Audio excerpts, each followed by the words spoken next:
আসসালামু আলাইকুম। এনটিভির দর্শকদের স্বাগত জানাচ্ছি। আমি স্পেশাল করেসপন্ডেন্ট জাহিদুর রহমান। দর্শক, আজকে আমাদের অতিথি দেশের শীর্ষ ইংরেজি দৈনিক দ্য ডেইলি স্টারের সম্পাদক মাহফুজ আনাম। মিস্টার আনাম, এনটিভির পক্ষ থেকে আপনাকে স্বাগত জানাই। একটা বিশেষ পরিস্থিতিতে সম্পাদক পরিষদ সাংবাদিক সম্মেলন করছে, এই পরিস্থিতিকে আপনি কি চোখে দেখছেন? মূল কথা হচ্ছে যে আমরা মনে করছি যে প্রথমে সাংবাদিকতার অবমূল্যায়ন হচ্ছে, সাংবাদিকদের অবমূল্যায়ন হচ্ছে। আমাদের যারা পেশাতে আমরা আছি, আমরা এখন অনেকভাবে নিগৃহীত এবং আমাদের সমস্যা এখন জাতির সামনে তুলে ধরার সময় এসছে। এখানে আমি একটা খুব সুস্পষ্ট বলতে চাই, সেটা হচ্ছে যে আমরা সাংবাদিকদের যে নিগৃহীতার কথা বলছি, তার চাইতেও আরেকটা বড় কথা হচ্ছে যে সাংবাদিকতায় সমাজের কি উপকার হয়, সরকারের কি উপকার হয়, সাধারণ মানুষের কি উপকার হয়। আমি এটা খুব স্পষ্টভাবে বলতে চাই যে সরকারের ভবিষ্যতে যারা নির্বাচিত হয়ে আসবেন, তারা যেন মনে রাখেন যে ওই সব সরকারকে কেউ কিন্তু সত্য কথা বলবে না, ব্যুরোক্রেসি বলবে না, ইন্টেলিজেন্স এজেন্সি বলবে না, তাদের নিজের দলের লোকরাও বলবে না। শুধু বলবে স্বাধীন, সৎ, নিষ্ঠাবান সাংবাদিকেরা। তো সেখানে আমি এটার একটা গুরুত্ব খুবই খুবই প্রয়োজনীয় মনে করি। আরেকটা হচ্ছে যে আমরা নিজেদেরই কিন্তু অনেক দুর্বলতা আছে। আমরা রাজনৈতিকভাবে বিভক্ত। অবশ্যই একজন সাংবাদিক তার রাজনৈতিক মতবাদ থাকবে, কিন্তু পেশাতে যেন সেটা প্রকাশ না পায়। আমি আমি বলতে চাই যে যেমন আমরা সমাজে, ডাক্তাররা যেমন সমাজের মানে ব্যক্তির তারা রোগ নির্ণয় করেন, আমরা কিন্তু হচ্ছি সামাজিক ডাক্তার। অর্থাৎ সাংবাদিকরা হচ্ছে সোশ্যাল ডক্টরস। আমরা সোসাইটির, আমরা দুর্বলতা, করাপশন, তারপরে আপনি বলবেন যে মিসগভর্নেন্স, এগুলো আমরা তুলে ধরে সমাজকে এগিয়ে নিতে চাই। তো ওইসব চিন্তা থেকেই আমরা সম্পাদক পরিষদ এবং নওয়াব আমরা উপলব্ধি করলাম যে এই কথাগুলো বড় স্বরে সমস্ত সাংবাদিকদেরকে বলার সময় এসছে।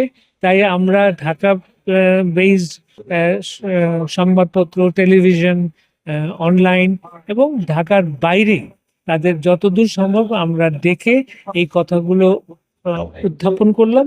এবং আমরা আশা করি এটা তারাও নিজেরা আলোচনা করবেন, তাদের সংগঠনের মধ্যে আলোচনা করবেন, তাদের পারিপার্শ্বিকতার মধ্যে আলোচনা করবেন এবং সত্যিকার অর্থে যেমন মানে গণতন্ত্রের পুনঃপ্রতিষ্ঠা, আমরা একটা সমাজে শোষণবিহীন সমাজ চাই। যেমন জুলাইয়ের যে বিপ্লব, আমরা একটা গণতান্ত্রিক, একটা শোষণমুক্ত সমাজ চাই। সেখানে আমরা মনে করি যে একটা নতুন ধরনের মূল্যবোধ ভিত্তিক সাংবাদিকতারও বিকাশের সময় এসছে।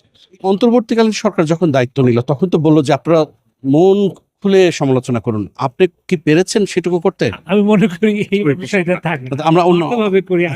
আমি এই সম্মেলন নিয়েই কথা। আচ্ছা, এই সম্মেলনটা হলো, এ থেকে আপনার প্রত্যাশা কি? প্রত্যাশা হচ্ছে যে প্রথমে একজন সাংবাদিক হিসাবে আমি, আমার সহকর্মীরা, সাংবাদিকদের মধ্যে একটা নতুন চেতনাবোধ, নতুন একটি বলতে পারেন যে চিন্তার উন্মেষ, তাদের পেশার প্রতি তাদের একটা নতুন বলতে পারেন যে কনসিয়াসনেস। বিকজ আমি যারা সাংবাদিক, আমি যদি নীতিবান না থাকি, আমার কাজে যদি জনগণ সন্দেহ করে যে আমি তো ঠিক একটা স্বার্থের জন্য করছি, সেটা সাংবাদিকতার জন্য একটা বিরাট বিরাট বলতে পারেন যে ক্ষতি। ওটা একটা।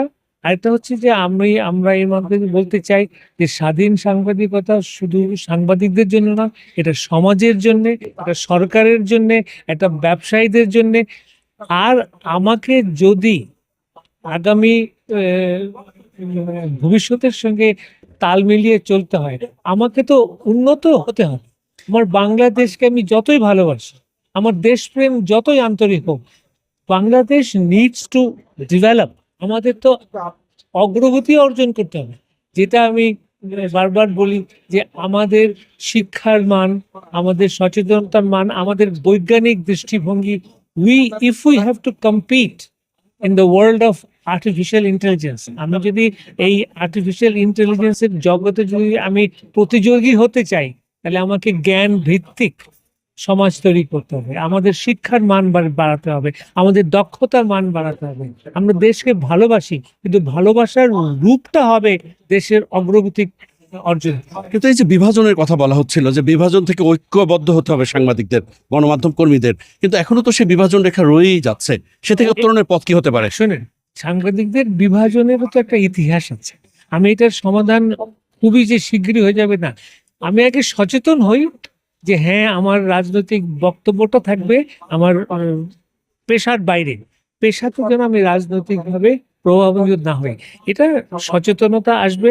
আমি এটা আশা করি না যে খুব অচিরেই এটা সমাধান হবে, কিন্তু সমাধান হওয়ার সম্ভাবনাটা হচ্ছে সচেতন। তো আমি মনে করি এই সম্মেলনের মাধ্যমে আমরা একটা সচেতনতার সৃষ্টি শুরু করতে পারি। এটাতে খুব আহামরি হিসাবে বিকশিত হবে, সেটার জন্য একটু সময় লাগবে। এনটিভির দর্শকদের জন্য কি বলবেন? দর্শকদের জন্য এই বলবো যে আমি চাই যে এনটিভিও খুব একটা মূল্যবোধ ভিত্তিক টেলিভিশন স্টেশন। আপনারা আগেও ছিলেন, আরো হবেন, এবং আপনাদের সাংবাদিকতা যেন সত্যি সত্যি নিরপেক্ষ হয়, সত্যি সত্যি সমস্ত রাজনীতি ঊর্ধ্বে গিয়ে দেশকে ভালোবাসার প্রতিফলন ঘটে। আপনাদেরকে শুভেচ্ছা। আপনাকে অসংখ্য ধন্যবাদ। দর্শক, এতক্ষণ আপনারা যারা আমাদের সঙ্গে ছিলেন তাদের অসংখ্য ধন্যবাদ। চেষ্টা করব আবারও আগামীতে নতুন কোনো বিষয় নিয়ে আপনাদের সামনে হাজির হতে। ততক্ষণ পর্যন্ত সবাই ভালো থাকবেন, সুস্থ থাকবেন, এনটিভির সঙ্গেই থাকবেন।